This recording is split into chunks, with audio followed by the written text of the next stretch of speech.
রাসূলুল্লাহ সাল্লাল্লাহু আলাইহি ওয়াসাল্লাম বলেছেন, যখন আমার উম্মত এই 15টা পাপে লিপ্ত হবে, এই 15টা পাপে লিপ্ত হবে, তখন তাদের উপর আল্লাহর পক্ষ থেকে আযাব এবং গজব আসতে শুরু করবে। হাদিস আসলে অনেক আছে, কিন্তু সবগুলো বলার সময় থাকবে না, আমি মূল কয়েকটা বলছি, এগুলোর মধ্যে সব পড়ে যাবে ইনশাআল্লাহ। যখন আমার উম্মত এই 15টা কাজ করবে, তখন তাদের উপর আল্লাহর পক্ষ থেকে আযাব এবং গজব অবধারিত আসবে। এক নাম্বার পাপ যখন এই উম্মতের মানুষ করবে, যখন তারা গনিমতের মালকে ব্যক্তিগত সম্পদ মনে করবে। গনিমতের মাল বোঝেন? রাষ্ট্রীয় সম্পদ, পাবলিক প্রপার্টি, এটাকে যখন মানুষ ব্যক্তিগত সম্পদ মনে করে ব্যবহার করা শুরু, এটা কি মিল পাওয়া যায়? আচ্ছা। 2 নাম্বার, যখন কারো কাছে আমানত রাখা হবে, আমানত, এবং সে এটাকে ব্যক্তিগত সম্পদ মনে করবে। বুঝতে পারছেন? আমানত রেখেছে, এটা খেয়ানত না করাটাই কর্তব্য, কিন্তু এটাকে যখন ব্যক্তিগত সম্পদের মতো মানুষ ইউজ করবে, শেষ করে ফেলবে, নষ্ট করে ফেলবে, তখন আল্লাহর আযাব আসবে। 3, যখন মানুষ যাকাত আদায় করাটাকে জরিমানা মনে করবে, যাকাত দিতে চাইবে না, যাকাতটাকে জরিমানা মনে করবে। কি সমস্যা, কি বার্ডেন, যাকাত আবার দেওয়া লাগে কেন? আমরা তো ট্যাক্স দেই। যাকাতকে মানুষ জরিমানা মনে করবে। একটু চিন্তা করে দেখবেন যে বাংলাদেশে কত % মুসলিম নামাজ পড়ে আর কত % মুসলিম যাকাত দেয়। শুধু যাকাতের টাকাগুলো যদি আমরা একত্রিত করতে পারতাম, বড় বড় মেগা প্রজেক্ট করা সম্ভব ছিল, অনেক বড় বড় প্রজেক্ট করা সম্ভব ছিল, অনলি যাকাতের টাকা দিয়ে। আর যাকাতের টাকা 1 বছরে শেষ হয়ে যায়, পরের বছর আবার ঘুরে আসবে। ঠিক আছে, ইসলামিক ইকোনমিক্সের বেসই হলো যাকাত। এটা নিয়ে আমরা ইনশাআল্লাহ আরেকদিন কথা বলবো। 4 নাম্বার, যখন স্বামী, সমাজের স্বামী যারা আছে, এরা স্ত্রীদের আঁচল ধরে থাকবে। বুঝতে পারছেন? স্বামী স্ত্রীর আঁচল ধরে থাকবে, মানে স্ত্রীর অনুগত, স্ত্রী যা বলবে তাই। আচ্ছা, গায়রত নাই, মানে স্বামী পুরুষত্বের গায়রত নাই। 5 নাম্বার, যখন সন্তান মায়ের অবাধ্য হয়ে স্ত্রীর খেদমত করা শুরু, যখন সন্তান মাকে দেখবে না, স্ত্রীকে দেখবে। পাচ্ছেন মিল সমাজে?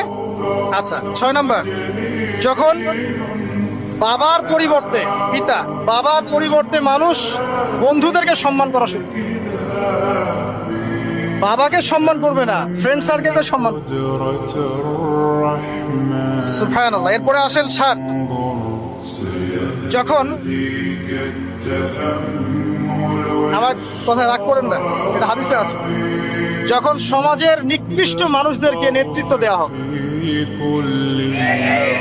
এটা হাদিসে আছে, সমাজের নিকৃষ্ট মানুষকে যখন নেতৃত্বের আসনে বসাবে মানুষ, তখন সমাজে আল্লাহর গজব আসবে। হাদিস তিরমিজি 2211 নম্বর। এরপরে 8, নবী সাল্লাল্লাহু আলাইহি ওয়াসাল্লাম বলছেন, যখন কোনো ব্যক্তিকে সম্মান করা হবে তার টর্চার থেকে বাঁচার জন্য, যখন কোনো মানুষের সম্মান করা হবে তার শাস্তি থেকে বাঁচার জন্য, মানে মানুষ মন থেকে সম্মান আসছে না, ভয়ে আপনি সম্মান করছেন, এই অবস্থা যখন আসবে তখন আল্লাহর আযাব আসবে। তারপরে 9, যখন মসজিদের মধ্যে, দেখবেন অনেক মসজিদ আছে বাংলাদেশে, মসজিদের মধ্যে হট্টগোল বেড়ে যাবে, মসজিদের মধ্যে হট্টগোল বেড়ে যাবে, আর মসজিদগুলো হবে চাকচিক্যময়, হেদায়েত উঠে যাবে। মসজিদ হবে চকচকা, তাজমহলের মতো এক একটা, কিন্তু হেদায়েত উঠে যাবে, মসজিদে হট্টগোল বেড়ে যাবে। 11, যখন পুরুষেরা রেশমি কাপড় পরবে, পুরুষেরা সিল্কের রেশমি কাপড় পরবে। পুরুষের জন্য স্বর্ণ আর রেশমি কাপড় পরা হারাম। এখন পুরুষের অনেকে স্বর্ণ পরে, রেশমি কাপড় পরে, এটা মহিলাদের জন্য জায়েজ। এরপরে 12, যখন প্রকাশ্যে মদ্যপান করা হবে, মদ্যপানের মধ্যে ভাই সিগারেটও পড়ে, আপনার গাঁজা, ইয়াবা সবই পড়ে। যারা প্রশাসনে আছে, আমাদের এখানে অনেক ভাই প্রশাসনে আছে, তারা জানে যে মাদকদ্রব্য নিয়ন্ত্রণ করতে তাদেরকে কত হ্যাসেল পোহাতে হবে। আর এমন এমন কেস আসে যে মানুষ আপনি কল্পনা করতে পারবেন। আমি একবার বলেছিলাম যে এমন একটা যুগে আমরা বাস করছি যে এমন পাপ মানুষ করছে এখন যা না কোনো চোখ দেখেছে, না কোনো কান শুনেছে, না কোনো মন কল্পনা করেছে, এমন পাপ করেছে। যখন প্রকাশ্যে মদ্যপান করা হবে, এবং লাস্টের দুইটা হচ্ছে 13, যখন বাদ্যযন্ত্রের সংখ্যা বেড়ে যাবে, বাদ্যযন্ত্রের চর্চা বেড়ে যাবে, এবং সর্বশেষ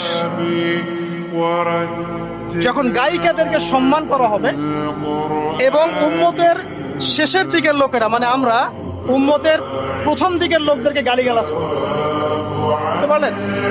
যখন মাদকদ্রব্য প্রকাশ্যে পান করা হবে, যখন আপনার রেশমি কাপড় পুরুষেরা পরবে, যখন বাদ্যযন্ত্র তৈরি করা হবে, চর্চা করা হবে, এবং গায়িকাদেরকে সম্মান করা হবে, এবং যখন এই উম্মতের শেষের মানুষেরা উম্মতের প্রথম দিকের মানুষদেরকে গালিগালাজ করবে।